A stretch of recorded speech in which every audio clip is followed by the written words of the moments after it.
Master හැමදාම මම කිව්වේ මේ මාස්ටර් මේ මැදට ආයෙනා හොඳයි නේද? අයිනට මාස්ටර් හරිම ක්‍රියේටිව් පුද්ගලෙක්.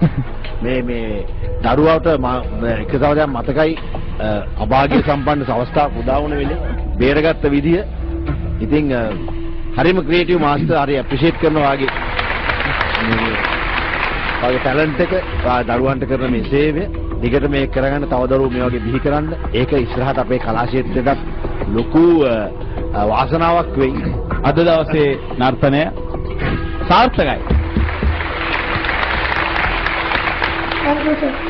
පුතේ ඔයාගේ ඇක්ට් එක අති සාර්ථකයි.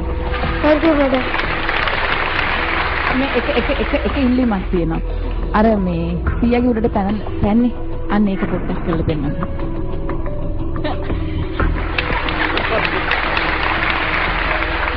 බොහොම ස්තුතියි පුතේ. ඔයාලට ජය ප්‍රාර්ථනා කරනවා. කුමාර පුතා ඒ වගේම සහාය නළුවා, ඒ වගේම ගුරුනාන්සේ. තුන් දෙනාම හොඳ දක්ෂ වැඩක් කරලා පෙන්නනවා. ඇත්තෙන්ම මම හේෂාන්ගේ කියමන අනුමත කරනවා.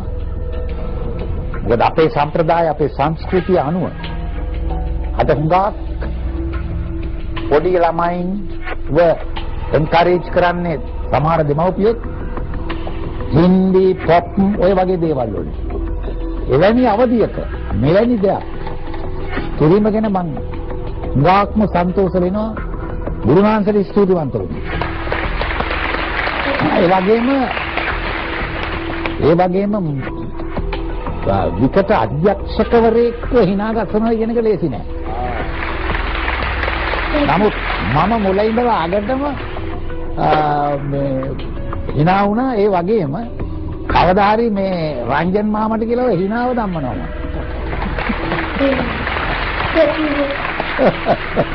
ජයවා. එහෙනම් පුතේ මෙන්න වාගේ ඒ සුවිශේෂී දක්ෂතාවයට ගුරුවරයාට සහාය නළුවට සහ ඔයාට මගෙන් අපිට තියෙන එකම ශාස්ත්‍රීය නර්තනය උඩරට පහතට සම්ප්‍රදාය සබරගමු මේක තව තවත් ඉස්සරහට ගෙනියන්න ලෝකෙටම පෙන්වන්න අපිට මේ වගේ අනන්‍යතාවයක් තියෙනවා කියලා මේකට කරුණු. ඔව් මේ තාක් දුරට ආපු එකට සහ මින් ඉදිරියට යන්න ආශිර්වාදයක් වේවා කියලා මගෙන් තරුවා.